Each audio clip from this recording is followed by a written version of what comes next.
Look who's back. Senator Marshall Blackburn. The senator serves on the Commerce, Science, and Transportation Committee. Senator, it's great to have you on. Okay, the BBC is reporting that the president and his cabinet will be joining tens of thousands of people flying in from around the world, polluting airplanes to the UN climate junket in Scotland later this month instead of teleconferencing.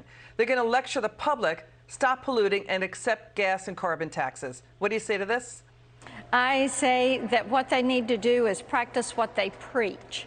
They need to stay home, they need to teleconference, and all of these big private planes that are taking all of these dignitaries who, by the way, they can't fly with other people. They have to fly on their own. What you see is how hypocritical this is, so people know that it really is not about saving the planet. It's about saving their hides. What they want to do is destroy this country and then build it back the way they want it, which is a socialistic government. You know, Senator, climate czar John Kerry, he's already been criticized for his personal family jet that has flown to Sun Valley and Martha's Vineyard. There's that. And there's also this. Why is the Transportation Secretary Pete Buttigieg going in the middle of the supply chain crisis? Why is the cabinet going when we have so many crises back home?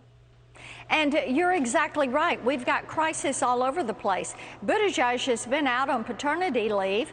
He needs to be dealing with the ports, whether it's the 157 ships that are out at Long Beach, or it is the port at Charleston or at Savannah. There are supply chain problems. We, even in Memphis, have an issue with both export and import because of the chassis shortage. So this is something that needs his best efforts for the good of the country. You know, to your point, there's that. So it's hitting, you know, cities like Memphis and other cities across the country.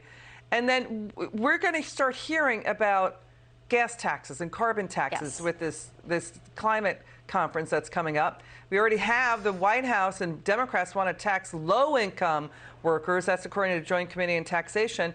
And, you know, after all of this, the Biden Energy Department is saying, yeah, oil and gas will stay with us, part of the energy complex, for years to come. How do you square that? Well, you can't square it. You can't square up that circle. They're running in circles. And what we know is they keep saying, oh, the middle class won't pay any taxes at all, which the American people have figured out as false, and the Joint Tax Committee has confirmed that. Every time you pay more in gases, you're paying more gas tax. Every time you buy a cigarette, you're paying the nicotine tax.